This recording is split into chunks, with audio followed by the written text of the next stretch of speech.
Miss Lovely Jessie Reyez. What we do inside the Dana Cortez Show, even though it's only me and you, there's usually a full ensemble here. But we do 2 claps and a Ric Flair. Okay. You know what a Ric Flair is? Show me. A woo. Woo. Okay. All right, it's kind of like a little pre-interview rich we do here, okay? So on the count of 3, 2 claps and a Ric Flair. It's always better if the room joins in. All right, feel free to set the vibe if you want to, if not. So on the count of 3, 2 claps and a Ric Flair. 3, 2, 1. Woo! Look at that vibe right now. Jessie Reyez, the one, the only Jessie Reyez, live inside the Dana Cortez Show. How you doing, my queen? Doing good, man. Thank you. 2019 been a big year for you thus far. Hallelujah. I got to ask you a very important question. Right now, as the NBA season kicks off, Yes? how do you feel about Kawhi Leonard? Oh, man, you know what? I'm not holding on to my city. The man came and... Okay, he didn't break your heart? No, he did, but I mean, he also... It would have been different if he came and we got close and didn't get it and he left. Then he would have come, not done the job, and then left. But he came, he helped us, and then he dipped. At least he got the job done. You know what I mean? At least he was honest with you guys up front. Yeah, yo, I'm not holding on to He my basically broke up with us over text message over here in San Antonio, Texas, Jessie Reyez. We're still bitter about it. As a matter of fact, I think Danny Green took my ex-girlfriend and left her in Toronto. Oh, damn. Shorty, jeez. So where's she going to be watching this interview like that? She's going to be watching it from Toronto. I hope, yeah. Danny didn't want to pay for her Uber back. That's on her, all right? That's a whole nother thing. Did you get a replica ring, Jessie, though, too? Yes, of course I did. That shit at home, safe and sound, man. What? Yeah, that shit was fire. How big was that for the city to bring that to the city of Toronto? Huge. Listen, can I put you on blast a little bit? Put him on blast. Say his name. We were blessed. They helped us out with like courtside seats. Got invited to the game, and one of my managers had never been courtside before. Not that I've been like lots of times, but a few. But Courtside comes with crazy free food. I didn't know that. Crazy free food, and so then we worked it out because we're from the hood and shit. So we were like, you know what, we're gonna split it up. Oh no! Did y'all stack tickets up and let people sneak? What did you do? Unpack that for me. One of my managers did the first half, and the other manager did the second half. But you know what, man? It was lit. One of them cried. Like the one that's from Toronto, Mauricio. He's from Toronto. He bawled. He like cried. He was like, I'm crying. I was like, I thought he was just crying because they were playing Aubrey Graham during the pre-warm-up. Yeah, I asked you, can I put you on blast? It was lit though. It's huge for the city. It's huge for the city because it's not just.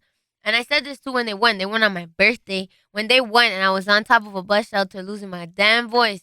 Oh, we seen the clip. I freaked out because I was like, man, it's not just basketball. It's not just basketball because I feel like Toronto's like, it's been on the stove and it's a pot that's just been boiling and boiling. And the last few years, because of all the artists that's come out of the city and all the artists that have been holding it down, it's like, it's a renaissance. The city's in a renaissance. And it's not just basketball. It's basketball. It's music. It's different types of athletes. It's a lot. You guys are producing a lot. Producers, dog. It's everything. And what do you think? Why? Why is that? Because I feel like we've been hungry for a long time, and I feel like we always had that. Like Toronto's hip hop history is deep. Like yes, there's a lot of OGs and dope ass music that a lot of people maybe like globally might not know as much as they should. Like Cardinal Official or like Chaos, and like there's just a lot, and it's been insular a lot in the city for a long time, up until the last like 5-10 years. Well, I would think once Tory's reign became legitimized, right? Yo, Tory, Drake, Weeknd, like you could just keep going. It's lit. And anyways, my point is I think that because we were starved for a long time for that global mic, that when we finally got it, it's like the floodgates open and it was like, oh, it's now or never. It's like, should I get off the pot? So we shouldn't. I feel like the key word in that whole sentence was global mic, right? So was it kind of like it's a collective Toronto push? Is that what it feels? It feels like every Toronto artist supports the next one, even with Drake and Tory able to push past their situation. Is that true? Do you each support I think so, but it depends who you talk to, right? Because I feel like it's a difficult question because even before that, we were known as the Screwface capital. Like it was hard to play a show in Toronto. Screwface? What you mean? We had a show and people would just come. But that's different because there's just new energy. There's this new palpable energy in the city where everyone's hungry. Where there are these different youth programs, like the youth program I came out of called the Remix Project. That's maybe why I have more of a positive outlook because it's really encouraged in that program to support each other. What is the Remix Project? Enlighten me on that a little bit, please. The Remix Project is a youth program for kids in the city that don't have access to studio time or don't have access to mentorship or don't have access to those kind of things where they teach you how to apply for grants, where they give you free studio time, where they give workshops on how to like become a better songwriter and how to produce or how to engineer. I came out of that program, and any kid that's in that program, like you hit the ground running because you're fortunate enough to be around. I mean, that's people that so are as hungry big as you. to have a place to go open those doors up and have a community be like, hey, That's- we want you to come in and do this. That's huge, and that doesn't go on across the world. So, are you still in touch with the remix program? Absolutely, that's family forever, man. It's remix fam forever. We just did it. When were we just there? Like last week doing the talk. A couple of days ago. Yeah, that's family. I feel like this is always a kind of a cliche question, but I feel like this is the point to ask it because there may be somebody who's going through the remix program right now who may feel like this ain't going to work for me. This ain't going to be it. And maybe, you know, they can have possessed the talent to be the next Jessie, to be the next whoever. Do you have any piece of advice for them or any artist in that position maybe? Yeah. You have to fail faster. Because nobody's like it's rare. Not nobody, but it's rare. Not anybody, but it's rare that anybody gets it right on the first try. Like there's a lot of L's that people didn't see that I went through. There's so many L's that just were behind the scenes of people rejecting my music or people thinking that I sound like shit or empty ass shows or things like that. There's a lot of L's people didn't see where if I stopped because I got a few L's, I'd be screwed. But I think that the key to success, and this is a quote, and I wish I could like tell you who said the quote. But it's fine. Michael Scott quoted Wayne Gretzky, so you could do it. Do your thing. So Michael Scott from The Office once said, "The key to success is to be able to lose and lose and lose and still maintain enthusiasm, no matter what, because that enthusiasm, that gasoline." Oh, yeah. I like that. You're very accurate with that. I'm pretty sure Michael Scott said that. Michael Scott said that seemed like good. That was like an episode. That was like a season 4 quote right there. Yeah, I believe. Yeah, pre Pam and Jim. Exactly. Yes. I feel like Pam and Jim are the most overrated couple on TV. Overrated or underrated? Overrated. What? Jim's a dirty Mac. What? Do we have time to do this? Can we? I didn't think we were gonna do this, but can we do this? Jim's a dirty Mac, and he's. If Ryan should have been able to punch him in the face, because he was. Come on, you can't be friends. You can't be the coworker who's the friend and there for her when she's down and out, and then you come in and scoop. Come on, bro. Tell me anywhere else that's a good move. That's not fair to him. But was her man holding it down? Was her man holding it down? Was he holding it down? Ryan had his troubles. No, okay. Man. I don't even remember his name. That's how trash he was. I don't even remember his name. I'm sure he's a really great actor, but for the like storyline, he didn't even know that she was gonna go to art school, remember? Remember she was gonna go to art school and they were closing and he's like, "What are you gonna do for the wintertime?" And she was like, "Well, like I'm thinking about art school," or she was saying something about art school and he's like, "Yeah, you should go." And she was like, "I'm in it." Don't you remember that? And that's awful. You don't know your girl's dreams. You don't support her. I was testing your temperament on your office history right there, and you were. I wasn't prepared for that next one. Thanks, Ernie walked me out on that one right there, man. I wasn't prepared. I wasn't prepared for that at all. On the topic of Jim and Pam, right? They made that long distance relationship work while she was away at art school, right? Yeah. Now, do you believe long distance relationships can work?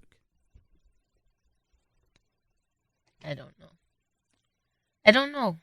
Maybe sometimes. Because that was the original premise for the song Far Away, correct? It is. It was the original premise, but that's a moment in time. It's not me speaking of the nature of what a relationship is all the time, because sometimes they work and sometimes they don't. It just depends on if you're dating somebody that you can actually trust and that you don't feel fear with, then yes. So in the sense of a long distance relationship working, what do you think is the key factor? I think the key factor is, man, I was going to say honesty. But as much honesty as you can give somebody, if you don't give somebody security, it's worth nothing. Like, someone's got to know that no matter what happens that night, no matter if you guys got in a fight, no matter if you got smashed, no matter if any of that stuff happens, that I know you're still going to hold it down despite those factors. Maybe you don't have to tell me that some girl hit on you and that, like, you guys almost kissed and it didn't happen. Maybe I don't need to know that because you didn't and because you were able to walk away from that situation. So it's not even relevant because I know that you're not going to let me down. You know? So security, I think. That's big.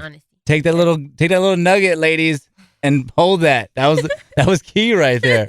But obviously, Far Away, once the visual came out, went a different direction, and which was brilliant, right? Which is what we're here to see art do. Thank you. and it's open to interpretation. I think the whole time, like before I really kind of found out more about you, I could have sworn you were from South Texas based on that visual, or from the Southwest, or from Mexico based on your what seems to be an understanding of what we were going through down here.